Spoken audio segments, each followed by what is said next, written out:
Olá, nesta edição da TV Espaço Mulher, estamos muito contentes aqui na Universidade São Judas Tadeu, conversando, digamos, com uma cientista. Gente, o currículo dela é sensacional. Verifique pelo currículo Lattes que vocês vão dizer assim, quantas atividades, quanta gente que foi formada, passou por essa professora doutora aqui.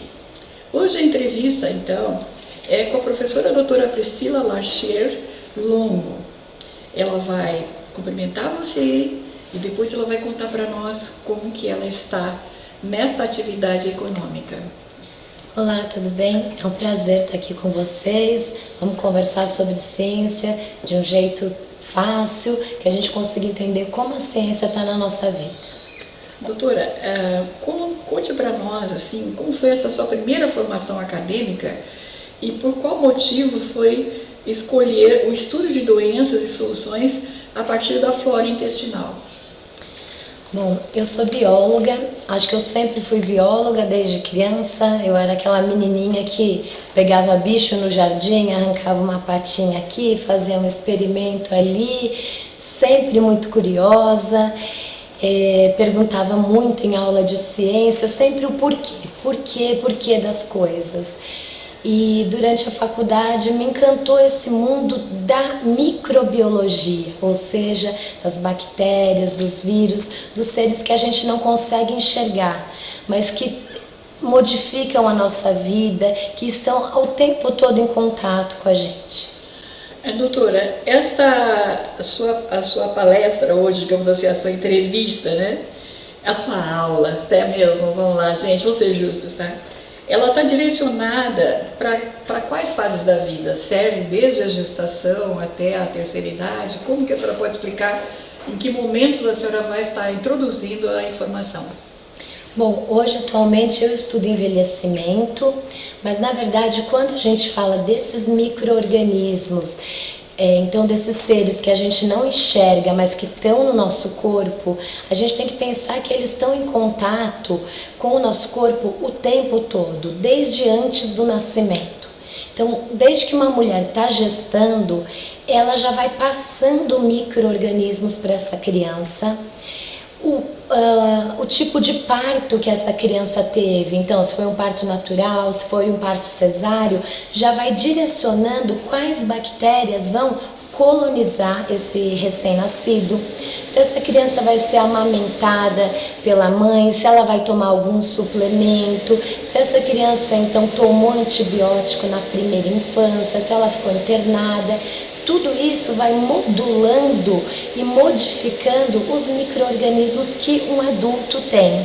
E hoje a gente sabe que o tipo de micro-organismo que uma pessoa tem, então, foi adquirido desde a gestação e tem influência para o resto da vida dessa pessoa. A senhora também comentou para nós que até um determinado momento a criança tem esse tipo de flora, esse tipo de componente dentro dela, vamos supor, mas depois ela vai começar a construir o dela mesma. Em que fase, mais ou menos? Isso, quando a gente pensa no sistema imunológico, a gente tem que pensar que quando a criança está no útero materno, ela tem uma placenta que protege, tem os anticorpos maternos. No final da gestação, a natureza é muito sábia, a mãe começa a passar pela placenta anticorpos, porque essa criança vai chegar num mundo cheio de micro-organismos. Então, no final da gestação, passam muitos anticorpos maternos para o feto que vai nascer. Tanto que crianças recém-nascidos que são pré-termos, então que nascem prematuros, nascem com muito menos anticorpos e tem muito mais chance de ter infecções graves. Esse é um dos motivos. Esses anticorpos que a mãe passa para o recém-nascido, eles vão, como o anticorpo é uma proteína, ele vai ficar ativo por mais ou menos uns 8 meses. A partir dos 8 meses, esses anticorpos começam a perder a viabilidade, então não tem mais ação. E esses anticorpos, esse recém-nascido, ele vai começar a ter a necessidade de fabricar os próprios anticorpos. E daí é muito importante que essas bactérias que estão, por exemplo, no intestino do recém-nascido, ensinem. A gente diz que tem aí uma educação do sistema imunológico. Essas bactérias vão ensinar o sistema imunológico ao que ele tem que responder, ao que ele tem que produzir anticorpos. Por isso que quando a gente pensa nessa composição da microbiota, que é o conjunto desses micro-organismos no intestino, é muito importante que essa microbiota esteja saudável para o sistema imunológico aprender ao que ele tem que responder. Agora vamos fazer uma pergunta assim também bem de mãe, né? Que fica preocupada, vou botar o neném na creche, põe na creche, põe no berçário, não põe, vem a avó, todo mundo opina, né? Porque acham que se o neném vai para lá, a criancinha, vai brincar com os outros, vai engatinhar no chão, vai pegar brinquedo dos outros, não sabe se vai estar higienizado. Enfim, esse turbilhão de decisões aí que vão fazer com que a criancinha vá para o berçário, vá para a creche, vá para a escolinha. Esse intercâmbio de micro-organismos, sei lá, não sei como vou chamar aqui, entre crianças, é bom para eles? O que vai acontecer nesse contexto geral aí? É claro que esse contexto, ele é muito amplo, né? Porque a gente tem aí a mulher que precisa ir para o mercado de trabalho, uma mãe que resolve ficar em casa, tem outras questões também, né? A questão de uma vida social diminuída. Então, eu vou falar microbiologicamente, né? Porque são muitas questões, cada família é uma. Mas pensando então, se essa criança vai para uma creche, então, que tem autorização de funcionamento, isso quer dizer que tem pessoas capacitadas ali dentro para cuidar direito, para fazer toda a higienização de brinquedo, de ambiente, uma alimentação adequada, pensando ali num lugar que realmente está apto a receber uma criança, né? Ao chegar a essa idade, 7, 8 meses, a criança vai ficar muito doente. Então vai ser aquilo, uma gripe aqui, uma dor de garganta ali, uma diarreia, e muitas vezes a mãe vai pôr a culpa na creche, nesse contato com as outras crianças. É claro que quanto mais contato a gente tem, tanto nós adultos quanto a criança, mais micro-organismos a gente entra em contato. Mas se a gente lembrar do que eu acabei de falar, os anticorpos da mãe estão diminuindo nessa criança. Muito provavelmente ela parou de ser amamentada para ir para a creche. E na amamentação a criança também recebe anticorpo. Então ela perdeu o anticorpo materno, perdeu o anticorpo da amamentação e o sistema imune dela vai ter que começar a fabricar os próprios anticorpos. Isso vai levar um tempo.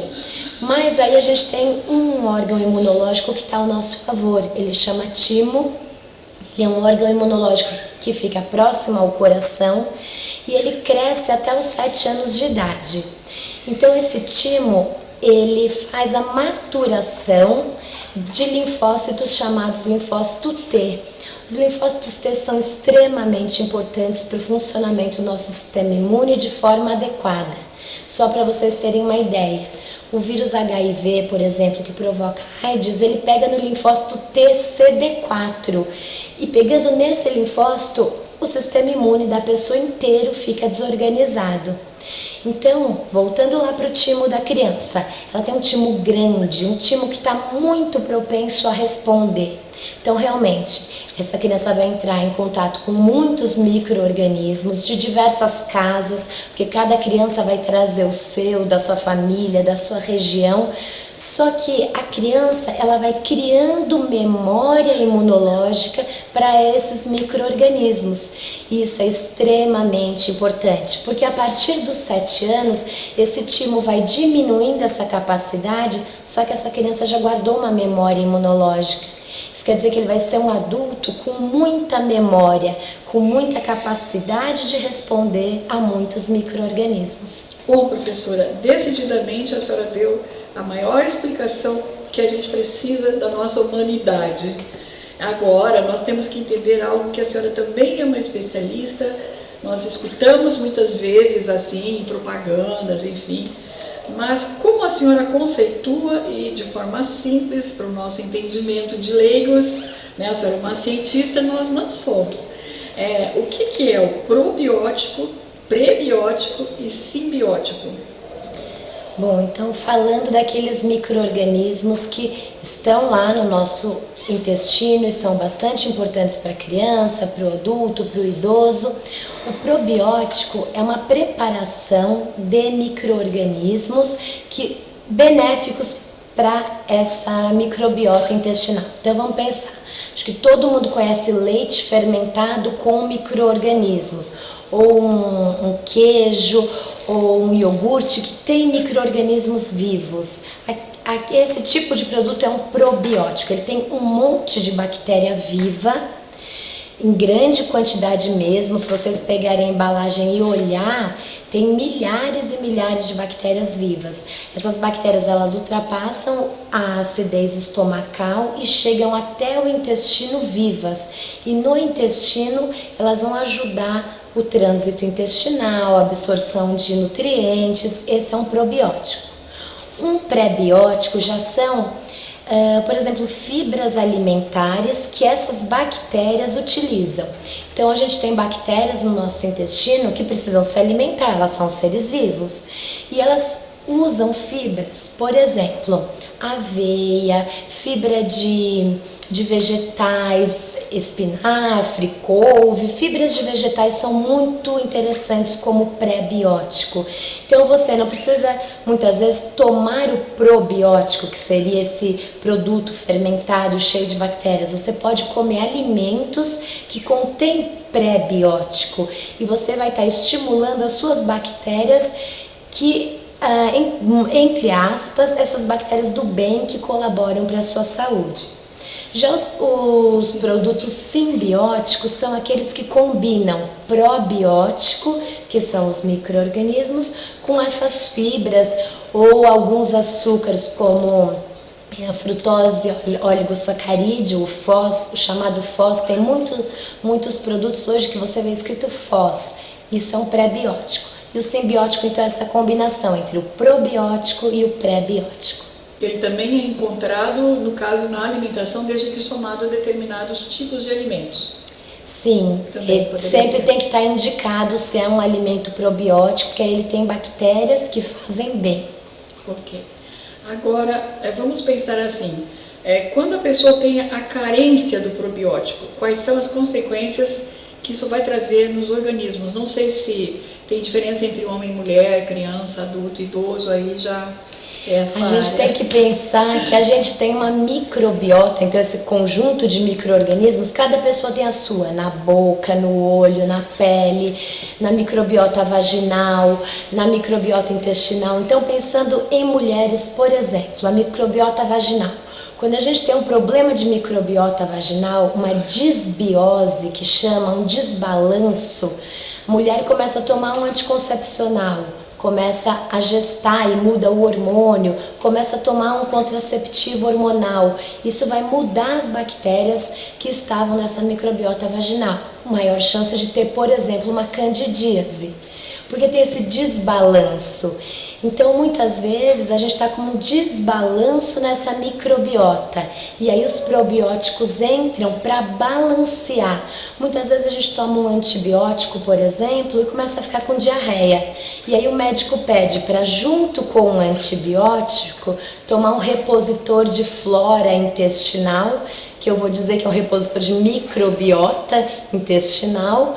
E aí a pessoa, essa diarreia para. Por quê? Porque essa microbiota volta à condição de saúde, mas não de disbiose. E no caso, nós falamos do probiótico, agora vamos pensar, se tem carência de prebiótico, quais são essas manifestações, digamos assim, que eu acho que está mais correto?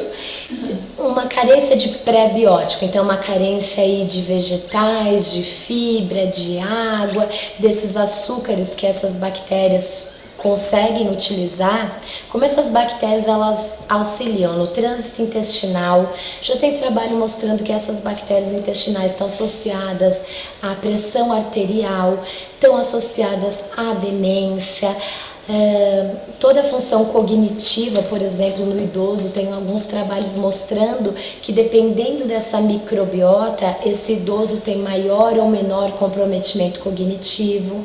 Então, quando a gente pensa, eu quero investir nessas minhas bactérias que já estão no meu intestino e que ajudam a manter minha saúde, minha pressão arterial, a não perder massa muscular também, o que a gente pode investir? Investir nesses produtos pré-bióticos, então em fibras alimentares, em foz e em produtos pré-bióticos, mas eu particularmente acredito muito em vegetais, em cereais e na diversidade, porque às vezes a gente só come mamão e laranja, mamão e laranja, mamão e laranja, ou seja, as bactérias que se alimentam do que tem no mamão e na laranja vão estar em bom número, mas as bactérias que, por exemplo, precisam de algum mineral, algum nutriente que está numa fruta diferente, ela não vai ter chance, né, dentro do intestino. Então lembra sempre disso, da diversidade alimentar. Ok, mas que bom conselho, hein, gente? Vamos pensando aí onde que a gente está acertando ou errando. Agora, o simbiótico. Ele, inclusive, tem um estudo exatamente dessa relação do simbiótico até mesmo no processo de cura, né? Já são doenças que estão encontradas e, digamos que se faz um sistema nutricional específico que vai provocar isso. É isso, é mais ou menos assim, né? Eu sou leiga, né, professora? Não, mas é claro, na verdade esses estudos ainda são muito novos, né? Então o ser humano passou muito tempo achando que bactéria era só sinônimo de doença, de patologia. Na verdade foi um pesquisador na década de 1950 que começou a pensar, será que essas bactérias também poderiam estar associadas à saúde? Então hoje em dia a gente tem algumas técnicas que para algumas pessoas pode até chocar, mas que é o transplante de microbiota fecal ou da flora fecal. Então isso foi feito em animais muitas vezes e hoje em dia já se estuda se a gente trocar essa microbiota intestinal, por exemplo, de uma pessoa saudável e colocar numa pessoa doente, com mais diversos tipos de doença. Então, desde obesidade, diabetes, câncer, infecções intestinais muito graves, será que essas bactérias poderiam restaurar a saúde? O que a gente tem hoje ainda são estudos experimentais, mas os resultados são muito, muito promissores. Na minha área, por exemplo, com cognição de idosos, os estudos mostram que quando esse idoso toma probiótico associado então a um pré-biótico, você tem uma melhora cognitiva, uma melhora de sarcopenia, que é a perda de força, de massa muscular. Então os estudos, ainda estamos estudando, mas são muito promissores. Já existem alguns trabalhos, me parece que em um hospital, a gente já está praticamente encerrando, né, professora, mas eu gostaria ainda de ver exatamente na alimentação, nos cuidados hospitalares, que já está se cuidando isso com relação às pessoas idosas. Isso muda muito o quadro do idoso, ele se recupera mais rápido. E o que pode se fazer mesmo na área, assim, digamos, da geriatria, que vai estar indicando, sei lá, para evitar até chegar uma doença hospitalar, né? Aí é com a senhora que é cientista. Bom, quando a gente pensa no idoso, né, a gente tem um declínio aí de todos os sistemas, incluindo o sistema imunológico, né? Então a gente tem esse sistema imunológico que tem uma atuação completamente diferenciada de um adulto. O idoso, ele é mais inflamado, ele tem um estado inflamatório e essa inflamação que o idoso carrega com ele, muitas vezes a gente associa aos componentes da microbiota intestinal. Então os estudos estão mostrando que se a gente regular essa microbiota intestinal, deixar essa microbiota intestinal muito mais saudável, que ela produza menos toxina, que vá menos toxina para o sangue, que as bactérias migrem menos entre as células intestinais para o sangue, esse idoso diminui a inflamação, então diminui complicações de diabetes, complicações demenciais, assim. Tudo ainda é estudo, porque a gente tem que pensar, cada ser é um ser. Você pode ter um idoso que tem uma microbiota intestinal extremamente saudável E aí não precisa mexer nessa microbiota. Eu sempre falo para meus alunos, em time que está ganhando a gente não mexe, apesar de eu não entender nada de futebol, mas eu acho que é assim que se joga, né? Então, se você tem uma microbiota intestinal que funciona, você tem então uma produção de fezes adequada, para que vai pôr mais micro-organismos ali? Para que vai mudar a sua dieta? Agora, se a gente pensa num idoso que é constipado, então que para ele produzir fezes e liberar essas fezes é muito difícil, aí a gente tem que pensar, tem algum problema sim naquela microbiota, então a gente poderia interferir nessa microbiota com probiótico, pré-biótico, e ajudar nessa motilidade intestinal. E aí, só para a gente acabar, por exemplo, um paciente de Parkinson, os estudos têm mostrado que alguns anos antes do desenvolvimento dos sintomas de Parkinson, a pessoa já começa a ter alguns problemas intestinais de constipação, porque o Parkinson ele atinge uma área ali do sistema nervoso central que também controla essa motilidade intestinal. Então, se a gente conseguisse identificar esses problemas anos antes desse paciente ter os primeiros sintomas de tremor, por exemplo, do Parkinson, e já ir ajudando essa microbiota a ficar saudável, os estudos em animais mostram que os sintomas, depois de um tempo, são muito menores em animais e, quem sabe, em humanos também. E a perda fecal tem a ver então, aí a gente tem que pensar, os micro-organismos, eles atuam ativando a motilidade intestinal, por isso que a gente fala, cada caso é um caso, não dá pra gente falar, então os probióticos vão resolver, é o milagre da medicina, vou sair tomando probiótico, vou curar tudo, não. Porque se a pessoa, é o que eu falei, já tem ali uma produção de fezes adequada ou até excessiva, na verdade o probiótico só vai piorar essa situação, porque ele vai estimular mais o movimento intestinal. Olha, eu aprendi bastante, eu acredito que cada pessoa que está nos assistindo aqui, olha, diz assim, povo, eu não tinha pensado isso na minha vida ainda. Foi sensacional, tá? Eu gostaria que a senhora desse as suas despedidas, falar de algum livro que queira editar, que tenha editado recente, palestras que a senhora faça, então fique à vontade para as suas despedidas aí, tá? E queremos mais depois, viu, professor? Queria agradecer a oportunidade. Eu acho que o que a gente faz dentro da universidade precisa chegar nas pessoas, em todas as pessoas de todas as áreas. Então, eu agradeço por vocês terem me escutado e espero ter contribuído. E eu acho que essa história de probiótico, prebiótico, está sempre na mídia. Acho que agora vocês vão começar a ficar muito mais atentos. Eu me coloco à disposição aqui na Universidade de São Judas para tirar dúvidas, para conversar. Estou à disposição. Obrigada. Trabalhos, né? Com outros cientistas também, que hoje tem que se unirem todos, não é? Sim, é parceria. Parceria é a palavra, porque como a gente fala, né? Um ser humano não é só o intestino, um ser humano não é só o músculo, só a demência. Quanto mais tiver uma visão interdisciplinar desse ser humano, todo mundo sai ganhando. Eu estou muito honrada e muito feliz, professora doutora Priscila Lacher Longo, por esta oportunidade, né, de ter repartido esse seu conhecimento valioso, né, de quantos anos aí que vocês podem ver pelo currículo dela, e trazer para nós essa informação tão valiosa para a qualidade nossa de vida, desde a nossa gestação até a fase da terceira idade. Tá? Muito grata à senhora, muito honrada, certo? Gente querida, estamos agora dando um grande beijo no coração, dia 8 de março, Dia Internacional da Mulher. Um abraço grande a todas, né? E vamos para frente, vamos fazer nossos eventos, vamos mostrar que nós estamos avançando, felizes, com muito sucesso e muito mulheres.